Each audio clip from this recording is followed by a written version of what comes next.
helpful for people who are doing PR for the first time. All right, let's have a PR discussion, right? And let's try to understand things from the very fundamental point of view. So I'm going to write the topics on this column, and we're going to have a discussion on this side. Okay. All right. Let's jump into this. So let's start with the most basic question, which is, what is the purpose of PR, and how is PR different than marketing, or I don't know, advertising, and other forms of promotional awareness. Okay.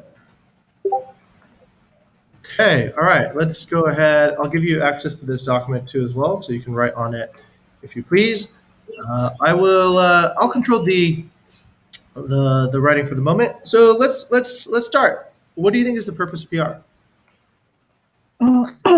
According to me, it's to increase our brand awareness and to engage with other people. Engage with other people. Okay, all right. Okay, all right. So if we're talking about brand awareness, we should ask ourselves a question. What's the purpose of brand awareness?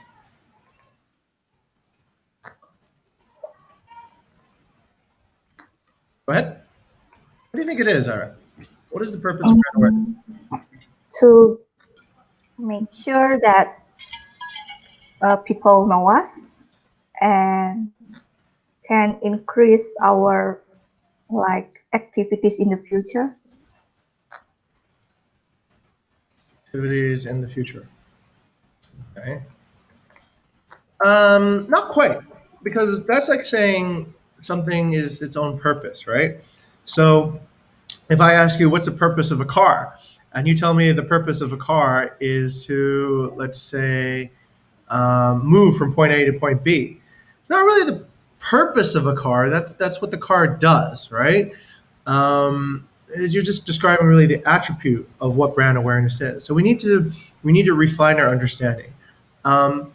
What is the purpose? Why do we want people to know us? What is the point of increasing our activities in the future?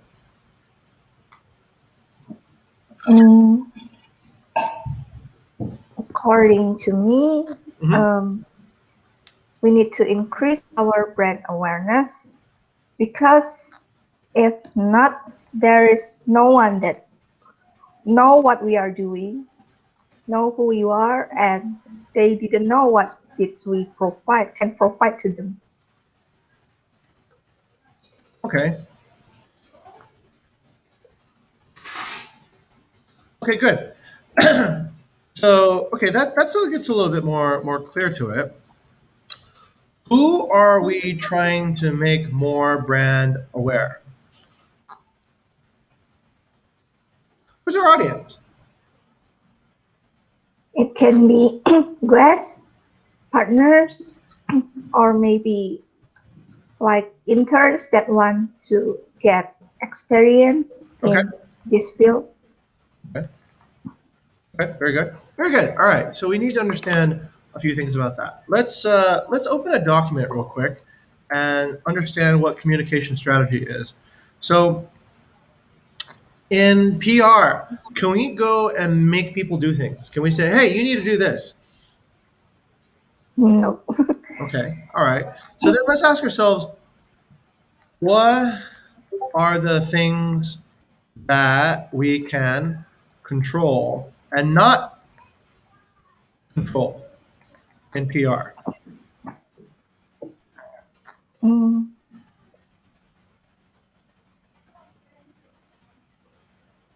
What are the things we control? What are the things we don't control? I think we can control our communications. Okay. Our effort, our traffic. Okay, we can control effort and traffic. Can we really control our traffic? Not really. It's right. Because traffic depends on the other person, right? Traffic depends if the other person comes in. We can control our communication. We can control our effort, but we do not control traffic. What else do we not control? mm, how do we say this? Perspective. No, yep, we cannot control people's. Uh, let's say we cannot control people's mindset, right? Yes. And that includes things like perspective, mood. We can't really control their understanding, and as a result, we can't really control their reactions, right? Okay. Um, but why are we talking about all this? Why are we talking about the things that we can control and the things we don't control? Because it can be like point or stage to make sure what we need to do or something like this. Makes clear what we need to do. Okay. All right. Um, okay. All right. That's it. It gives us a fundamental understanding. Okay. Because what we control is what we can manage. What we do not control is what we don't manage. Let's say you're working on PR and nobody responds to your offer, right? You're sending out press releases and nobody's like publishing them. Is that something that you should feel bad about? Is that something that you control? For the effort, I think we can still change it, Right. but it's based again on the other people Right. mindset. We don't manage other people in PR, and that's something that you really have to fundamentally understand. PR is it's not like somebody's your employee. You're trying to entice, you're trying to persuade, you're trying to seduce a reporter, a publisher, or another person who has access to an audience to give you access to that audience through a message that you'd like to communicate, right? So you do not have control over what the other party will do, but you do have some control over these things. You do have control over your communication strategy. You decide who is your right audience, what is the right timing to reach that audience, and what is the right channel to actually approach that audience. That is what you control. Now, if you are working on communication, this itself is very complex. Why is it complex, Iron? Because it's hard to know about the timing and there are many channels that people Right. use. Because you have four different variables, and you need to get all four variables correct to have success, to actually be able to affect. Let's say, for example, you want to create a press release, but you're issuing your press release right after the magazine has already finished their season. So then your timing is not very good, and that might not result in any that might not result in any significant attribution there. No, nobody's going to actually get you. Wait, let me share my screen correctly. Wait, excuse me. Okay, let's share the other side. So you need to think about these factors really correctly if you want to do well in PR. You need to think about how do you communicate? Who do you communicate to? Have you found a message that compels somebody to do something? Okay. All right. So let's think about what we want to do. Let's talk about this audience again. Um, well, actually, let's talk about audience. Audience is a good thing. Which audience would you like to work on? PR. Because I'm also still a student, I think I would like to engage the other universities. Okay. Great. Engage with universities. Okay. Now, this is great. Okay. All right. So then you need to also understand this purpose, right, of what is PR. You know what a marketing funnel is? Have you ever seen a marketing funnel? Not yet, sir. Right. Yeah. Okay. This is a marketing funnel, and this gets us closer to what we mean by purpose. Okay. So PR is a form of marketing, is a form of, like you just said, brand awareness, and this is a important thing to keep in mind. Okay, we'll put these side by side so that it looks a little bit cleaner. I'll try to keep these side by side so it looks a little bit cleaner. Come on. Okay, there we go. Okay, here's a marketing funnel. Now, what I mean by purpose of your work is there anybody else depending upon your work in brand awareness? Mm, I don't think so. There is. So, brand awareness, like you said, it doesn't exist in a vacuum, meaning it doesn't exist just by itself without context. It exists, brand awareness exists because if nobody knows what we're doing, then nobody knows what we're providing, right? But as a business, what we need to think about is how to not just create brand awareness, but how to create brand awareness that creates interest, how to then take interest that turns into desire, how to turn that desire into action, and then how to turn that action into loyalty and advocacy, which creates more awareness. So this is a let me actually create a better marketing funnel. This is a incomplete marketing funnel. A real marketing funnel should look like this is a better one. Okay. If you are creating, let's say, if you're in the business of creating awareness, and this awareness creates no effect at all in terms of any transactions or in terms of any, if you're creating awareness with no conversion, is that good awareness or bad awareness?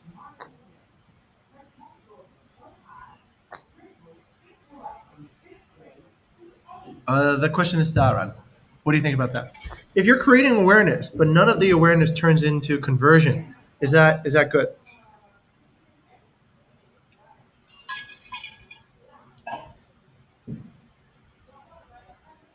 Oh, I don't know. Yes, Mr. Dean. Okay, all right. So the question is, if you're creating awareness and this awareness is not converting, or let's explore a bigger question: is all awareness good awareness? No, Oh, oh, they're also bad. right. Okay. So let's talk about the good and the bad. What is good awareness? What is bad awareness?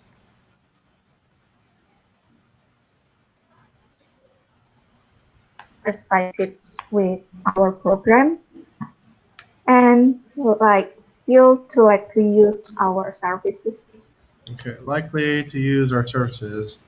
Okay. and also promote our brand, Okay. All right. That's good awareness. What's bad awareness? and people thinks that we are not good enough, or Okay. maybe there are others that's better. Okay. What else is bad awareness? Like um in sentence like I never hear of this before. Okay, unawareness is bad awareness, right? So this kind of goes like any publicity is good publicity, right? Okay. What else is bad awareness? When they feel like our services is not enough. Okay, that goes to the first thing when people don't think Yeah. we're good enough, right? What else is bad awareness though? Mm, I'm also not sure, but Okay, untargeted. Okay, untargeted. Just to make a funny example, let's say, for example, you are trying to create more awareness for interns, but you are doing PR campaigns at junior high or elementary schools. So, yeah, a lot of people know Bukit Vista, but is that the kind of person that we're really trying to target? no. No, right? So, the key to good awareness is actually pretty simple. Um, it's back to this communication strategy. The right awareness is the right audience. You need to have a very targeted, specific group that you want to know about you, okay, and influence. Now, why do you want to target it in specific group and not like everybody in the world? Because we need like step by step and we start from the most specific one. Okay. And why do we need to do it step by step? Like, why can't we just go and say we want everybody in the world to know us? Because it's about the like bad awareness too. Mm. When not all of the peoples are like suitable for this.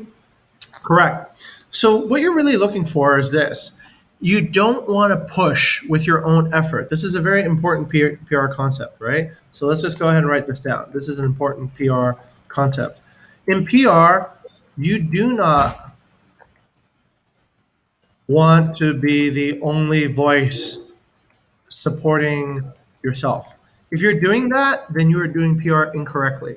Okay? You want to have as many other people saying good things about you as possible, right? You want to give them the opportunity to say good things about you. So, if you want that, that is essentially this level of the marketing funnel. You want advocacy. But in order to get advocacy, you need to get loyalty first. And in order to get loyalty, you need to get conversion. And in order to conversion, you need consideration. But in order to get consideration, you need the correct awareness. So you're right. You need to build this step by step, right? So this needs to be done step by step. Because if you don't do it step by step, you might just be doing top of funnel and you don't build anybody who will actually promote your message through their own voice. Does that make sense? Yes. Okay, all right, great. So the right audience is important for that reason because step by step is how you get advocacy. Are people saying great things about your company, your program, your whatever it is that you want to influence, okay? The other reason why a targeted audience is super important is there's a limit of resources. Okay. We only have so many hours a week. We only have so much time and money. So we cannot go and target everybody. We can't target, let's say, your mom, right, for an internship awareness at Bukit Vista. We can't target maybe a senator in the parliament. I mean, yeah, sure, it might be good because maybe they have children that are college age looking for internships, and we can, we can target them, right? But if we target them, that means we spend less time working on other things. It means we spend less energy working on things that could work better. So targeting is very, very specific to managing our resources well. And we need to manage resources well if we want to get results. All right, so that's one aspect about good awareness. The other part is the right message. Now, you might have the right audience, but what if your message isn't compelling? What if you're just talking about stuff that they're not interested in? Yeah, sure, you are in the university right now, but instead of talking about really interesting stuff, you are talking about things that is making everyone fall asleep. So the right messaging is the correct understanding of, and this is a common mistake, right? If we want to influence somebody, do we influence them by telling them about benefits or telling them about features? Let's say for the internship, do you want to tell about benefits or features, and which way is more persuasive? I think it's benefits. Benefits, right? Can you give me an example of a benefit of becoming an intern, maybe at Bukit Vista? Like an example so that you can kind of practice seeing this in your mind. First of all, this internship is based on English language, Okay. so it can make your skills become better. Okay. And the Bukit Vista also have friendly environments and tend to make you learn progressively in this field. Is a friendly environment a feature or a benefit? Feature. Feature. Okay. But that's okay. We need to separate them, yeah? Friendly environment, okay? Okay, the key to creating a really good message is really ask yourself and be very hard on yourself. So what, right? So let's take this idea of your benefits and pass it through the so what filter. You can learn to eat, learn to speak. Yes, Kitty K. What? Do I have a cup? Here, you want a cup? There you go. Okay. So what? Why would it be good to learn English, learn to speak English? Because English is international language and hospitality environment, like we meet different people every day, every time, and all of them mostly speak English. Okay, so we meet different people and we can communicate with them. So what? Why would we want to do that? To like learning about like the external Okay, mm, yeah, we learn about the external world. So what? Why do we want to learn about the external world? to make our skills better, or maybe we have interested in that field.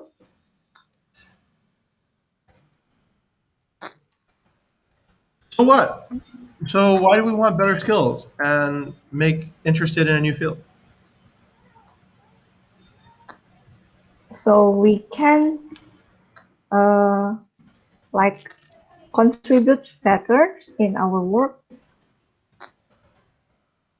Okay. So what? Why do we want to contribute better in our work? And to have recognitions or maybe have some benefits. Yeah, back again to benefits. Get personal and professional benefits. Yeah. Okay. Like what? What's an example of that? For examples, maybe get a better promotions, maybe Okay. And what can you do when you have a better promotion? to become more skillful. Okay. Well, what can you do with a promotion? Like what happens next, right? Like You got to make you it personal, right? You got to really think about how to make it personal. What does this really mean? self satisfactions. Okay, great. Self satisfaction. Who will recognize your promotion? Who will feel joyed by your promotion? Like relatives or maybe seniors or maybe high like CEO. I don't know. Okay, you gotta. Okay, if you want to do PR, this part is really important. You gotta tie it to some sort of emotional base you're at, right? So you're going to learn English, and by learning English, you'll have access to a greater scope of people. By having access to a greater scope of people, it will improve your knowledge and understanding of the world. By improving your knowledge and understanding of the world, you'll see things that you didn't see before. You'll discover things that you didn't discover before. You'll even discover things about yourself that you didn't know before. You'll be able to enhance your ability to develop a career and get more interesting work today, in the future, and 10 years ahead. You will be able to access more opportunities in terms of finance, in terms of professional network, in terms of other things. And this is really inspirational because you get to live in a better house, in a better neighborhood, provide a better living for your family. It means that your parents will be proud of you, your spouse will be proud of you. All these great things will happen, and you will get recognized by industry peers in this industry. So when you think about things, you kind of have to know another thing, which is this idea of a Maslow pyramid. Do you know what a Maslow pyramid is? I heard of it. Yeah. Okay. If you really want to anchor a why we do anything, this is a really good tool to anchor the why. Okay. Ultimately, it comes down to some of our needs. People are inherently going to be selfish, right? So they're going to want something out for themselves, and it's okay. That's just sort of like how humans are programmed. We're probably going to be looking out for ourselves most of the time. So we can understand that, and then we can manage that. So how do we do that? We need to understand in the messaging, what do people want? What do they actually need? Do they need physiological needs? Do they need food, shelter, water, clothing, reproduction? Right? Are these the things that they need at this moment in their life or in their stage? Do they need safety? Do they need personal safety? Do they need a job? Do they need financial safety, health safety, resource safety, a place that they own, a place that they can live in without having to pay rent, right? All different ways of feeling more safe. Do they need love and belonging? Do they need friendship, intimacy, family, a sense of connection to the greater world around them? Or do they need esteem? Do they want respect? Do they want status, recognition, prestige, strength, freedom? Or are they actually, they have all of that and they're ready to become the most that one can be? Are they self actualized? Do they believe that they will be the next historical figure in life, right? So you don't need to understand this too much, but you need to understand, okay, in terms of providing a benefit, it should trigger one of these levels. And I'll give you an example. Let's say, for example, we wanted to get interns here and we found the perfect audience already. Let's say we're at HAB and we're in their business school and we are speaking in front of an audience of people who are just about to graduate and they need internships. So we can say, hey, look, why should you intern at Bukit Vista? Let's start with a physiological need first, right? So we assume that if you're studying ATB, you're probably not needing food, shelter, air, water, right? These things are very basic. But what we can do is we can, let's say we can provide housing for you. You come to intern at Bukit Vista and you can get on-site housing here in Bali and in Jogja where you can stay. Okay, after that, what we can do is we provide, let's say, let's think of something on the safety level, right? Let's say you have a career ahead of you, and you have this time right now that you want to put in internship. You don't want to waste your time in the wrong internship. You don't want to put your bet on something that is you're not going to learn anything, and you're not going to do this. So if you look at the history of Bukit Vista, 8 out of 10 of our interns have successful experiences, and they end up getting better jobs or higher paying jobs after having spent 3 months here. Okay, so we're building a safety benefit in there, right? Love and belonging. We can say, our environment here is very friendly, and it's not just me that says this. This is agreed by 80% or 90% of the exit interviews that the team was one of the main benefits and the main draws and tractions of internet at Bukit Vista. During that time, I fell in love with, I fell in love with my colleagues, right? Because they were so amazing. I fell in love with the mission of the company. It was really, I didn't even need to wake up every morning. It felt like it was just a joy to open my computer and be immediately involved in exciting transformational work. And as a result of that, I feel changed. As a result of that, I have a lot more self respect. I've discovered what I can do well. I've also discovered things I couldn't do well. And da, da, da, da, da, da. Okay, so then finally, self actualization. Now I am 5 times more capable of handling a real world problem than when I began as an intern. Okay, so that would be a message that addresses each layer of the Maslow pyramid. And do you think that message would be more persuasive? I think yes. Why is it more persuasive though? Because like we can tend to make like the first and second layer become more persuasive, Hmm. but to the self-esteem and self-actualizations, it depends on them. Yes, very much so. Yeah. Self actualization depends on the capacity, the motivation, and the understanding of a particular person. But what we're doing is essentially you're crafting a message that illustrates the benefit. Now, okay, you can say something else, Irad. You can say, "Hey, join Bukit Vista, and you have we use Slack, we use Trello, we use all these tools. The work environment is very relaxed. We use Google Calendar. We have this. We have happy hours on Fridays. We have an all hands meeting on Tuesday. We have these are all features, and features do not actually persuade anybody reasonably looking for something, right? They're not as persuasive as like say a benefit. You can go to two different companies. You can go to Google, and you can probably go to a company that looks like Google from the outside. They might offer the exact same thing. They offer the same pay, the same office, the same features, right, as Google. But your experience might be different. Why? Because the comments like yeah, more know about Google. Right. But it's also Google doesn't mean a set of features, right? Google means a set of benefits. If I work at Google, then when I come out, I should expect a certain promotion in my career status. If I work at Google, I expect to work with some of the smartest people in the world, right? Those are some of the benefits that are there. But if you just push features, features could be the same, but the benefits might be very different. Okay, so that is something to really keep in mind when you craft your messaging, so that you really think about the right message and how to send a message that's persuasive. So part of PR communication strategy. Okay, all right. Next issue, next area is once you have the right message. We already talked about right timing. So find the time that your audience is most likely to listen to you.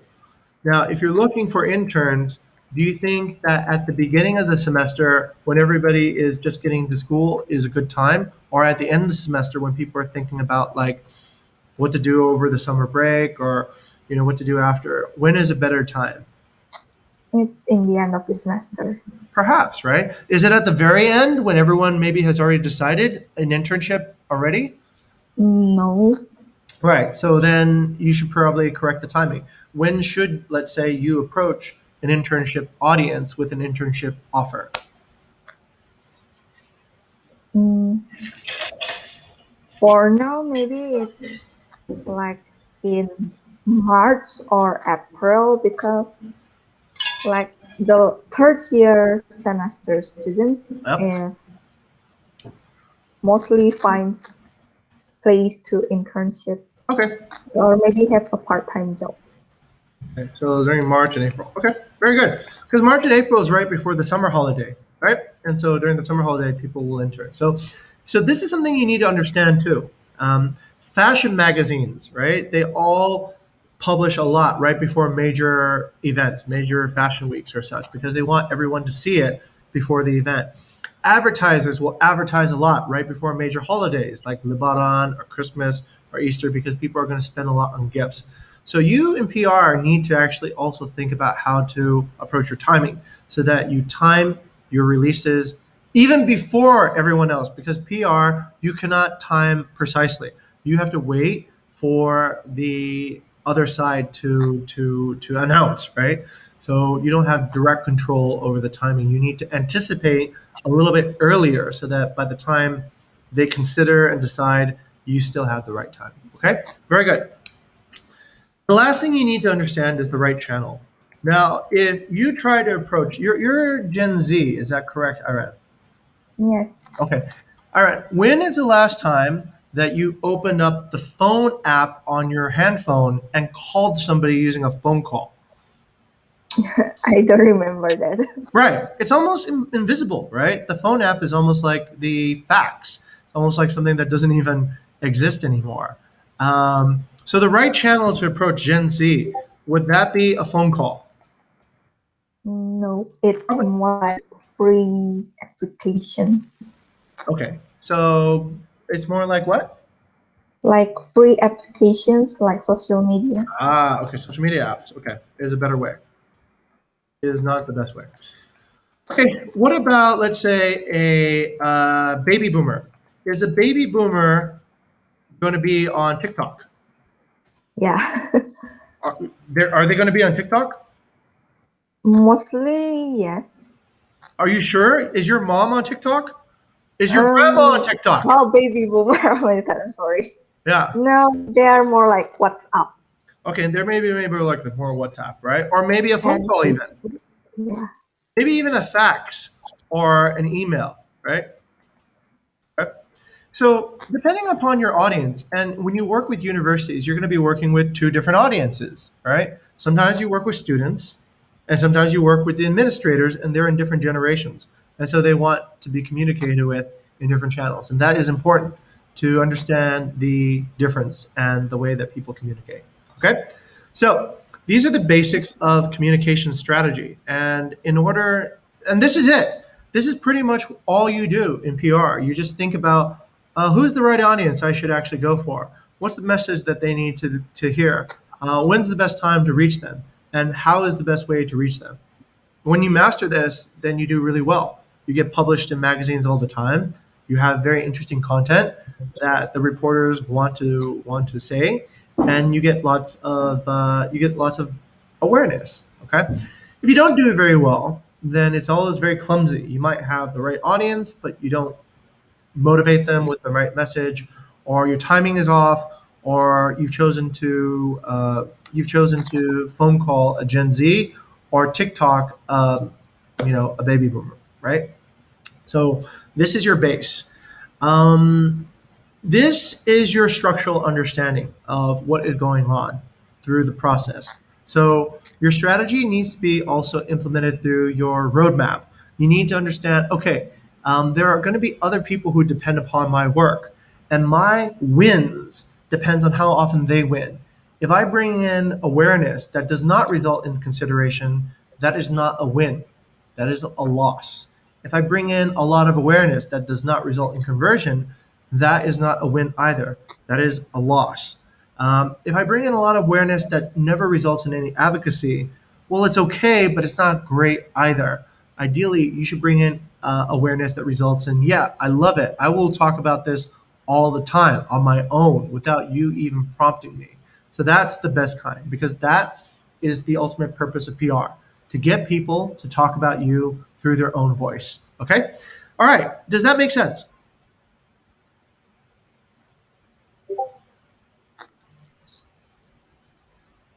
Yes. Okay, great. So let's give you something interesting to work on now.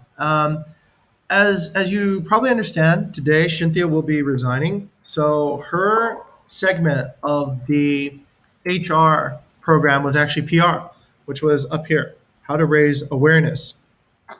So over the next few, I guess if you pass your trials, of course, if you pass your trials, then what you'll be looking at is you'll be looking at some of these relationships and some of these what we call awareness assets and how to manage them. These are lists of all the different universities that we have contact with, that we have relationships with.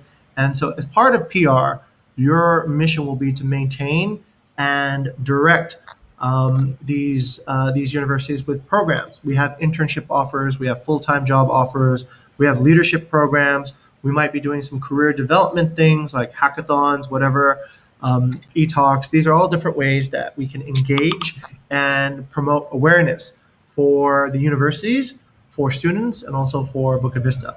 So these are part of what we call assets. These are places that and relationships that we maintain. If you like, you can even go beyond that.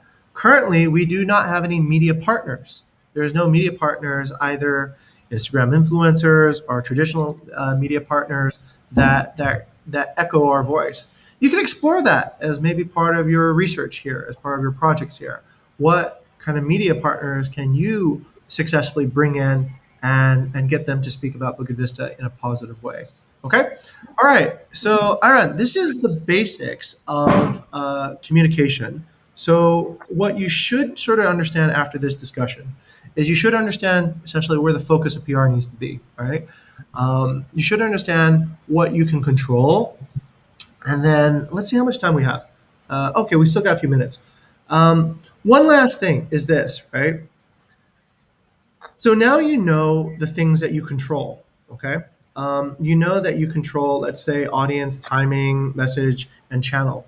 How do you know if you're managing the communication strategy well? How do you Mm, know if when you're managing this well? when our audience like responds to our report, Okay, the audience responds to your efforts. Okay, how else do you know? when we text them or maybe give some like advertisements, they chat or call us. All those. Okay, all right, great. Okay, so what you are asking is you are looking at consideration metrics, right? Do you see that? Yes. So if you are creating the correct brand awareness, then there should be evidence of consideration, such as phone calls. And what else? Social media. Social media is a platform. It isn't necessarily a metric. What's a metric? What on social media lets you know that you're doing good? Mm, Instagram. Nope, that's just a social media channel. That doesn't let you know if you're doing good. How do you know if you're doing good on Instagram? Comments. Okay, good. There could be comments. So what else?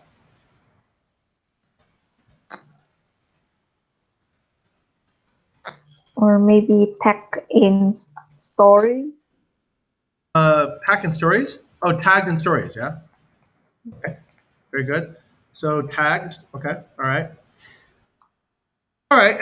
What you really should see at the end of the day is you should see applicants.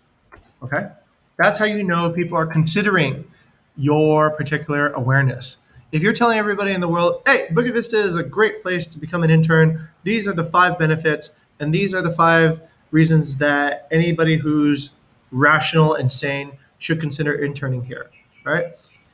Your message is working if people are applying, right?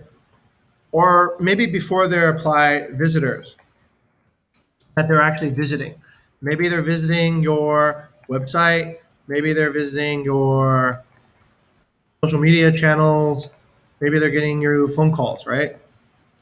So these are all visitors. These are all people who are coming. Maybe they visit the office, right? These are all indications that somebody is considering, and you should be getting applicants at some point from these visitors. Okay, that's how you know if you are doing it well. Okay, this is related to a concept. What is a KPI? All right. KPI. Actually, I never heard of that. A KPI is a key performance indicator. Okay. A KPI lets us know, are you doing awareness well from one number? Are you doing whatever well from one number, right? What would you suggest would be the KPI for good awareness? What is the KPI for great awareness? I think it's the same as OKRs, 70 to 75. Nope. It's not the same as an OKR. Wait, did you say it's the same as an OKR, or did I hear something different? No, like the statistic can be same, but it's different. Okay. No. A KPI is an indicator. Let's say for example, you play a sport. Okay. Your team. What is the KPI of a good team? And they score Yeah, so many goals. that's right. The number of goals they score or the number of games that they win is the indicator of a good team. If you win more games, you're probably a good team. If you lose more games, you're probably a bad team, right? So you probably need to look at a ratio between the wins compared to the losses. If you have 10 wins, okay, is that a good thing or a bad thing? Well, it depends on how many losses you had, right? If you had 10 wins and 100 losses, are you a good team? No. But if you had 10 wins and 1 loss, are you a good team? Yeah. Yeah, that's much better. So that's a KPI, right? Your KPI could be the win loss ratio. What is your win versus your losses? But let's talk about awareness. Then in awareness, what is the equivalent? What is your win loss ratio? When the applicants, Okay, yes, applicants per the divided by something else, right? A ratio divided by. applicants, or maybe cold message, I don't know. Okay, let's say applicants, right? Applicants is what you're trying to get. But applicants are your wins. These are the people that you can say are wins. What are your losses? Mm, to not like lost. The awareness. Okay, you can sort of say your impressions. Okay, Mm-hmm. they're not your losses, but whatever. Okay, let's say you get one applicant every time you make 10 impressions. Okay, so you go out and 10 people know about Bukit Vista and you get one applicant. Is that better than 1 out of 1,000? Yeah. Right. Because it means what? You're doing less work, right? You're doing less work because you're getting more applicants in a smaller amount of effort. Okay. Just like if you win more games in the total number of games that you play, then you're relatively better. Okay. So this is a little bit confusing if you do it this way, but you can also take it the opposite ratio, right? You can go impressions per applicant. And this should be a low number, right? The lower the number of impressions per applicant, the better you're doing. The higher the number, the worse you're doing, right? Means fewer impressions is a good KPI. Larger impressions is a bad KPI. Okay? Make sense? Yeah. Okay. All right. So there you go. Now that you have a KPI, what is an OKR? Objectives and key results. Right. Okay. Let's say you have an OKR now. So objective and key result. Let's give an example. What could be an objective? What could be an objective that you want to do in PR? Increasing brand awareness. Increase the brand awareness. Okay. And what's the key result? Get more applicants. Yeah. Get more applicants. But let's talk about SMART. What is the SMART method I run?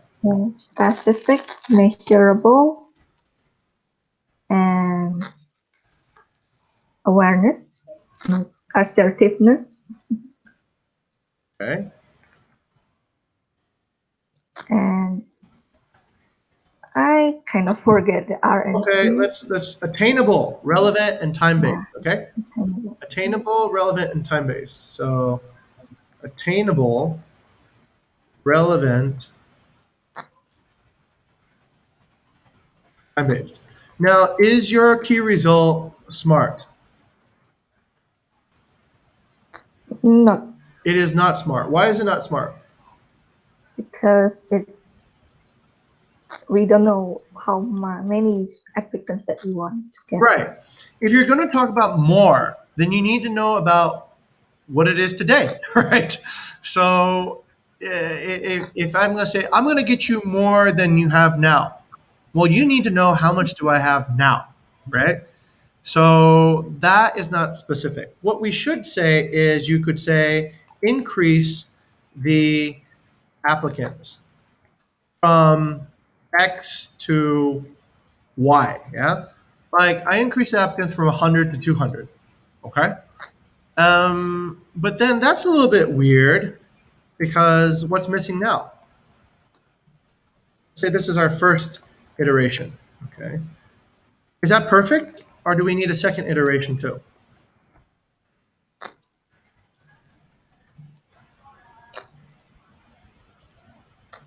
Are you researching? The connections get lost before. Okay. All right. Is this smart yet? Still no. Still no. Because what's missing? Because we need to know what kind of applicant we want to get. Increase the targeted applicants as defined by, let's say, high capacity fast learner, right? Um, and then we can say we want that to happen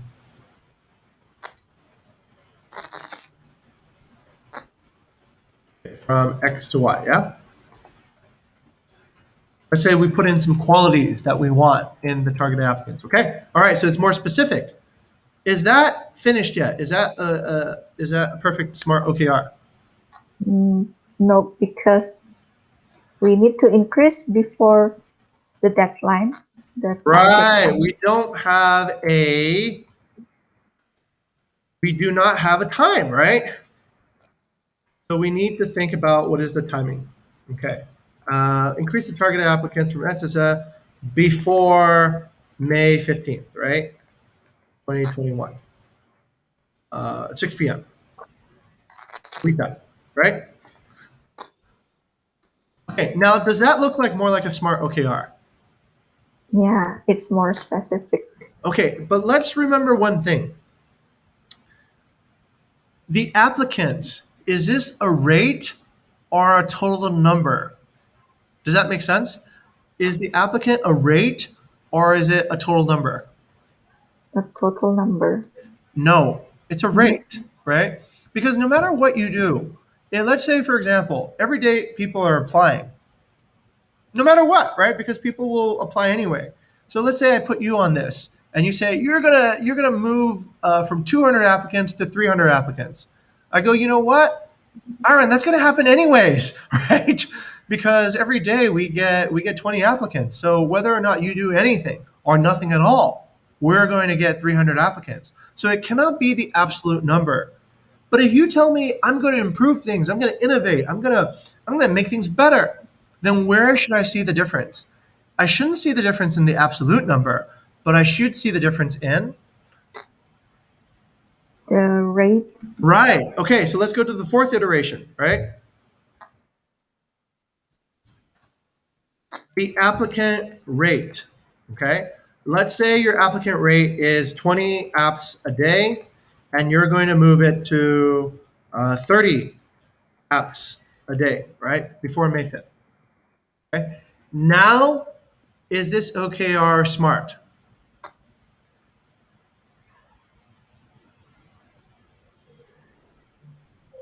I think it's still lacking something. Right. What's it lacking? Mm, needs to be relevant.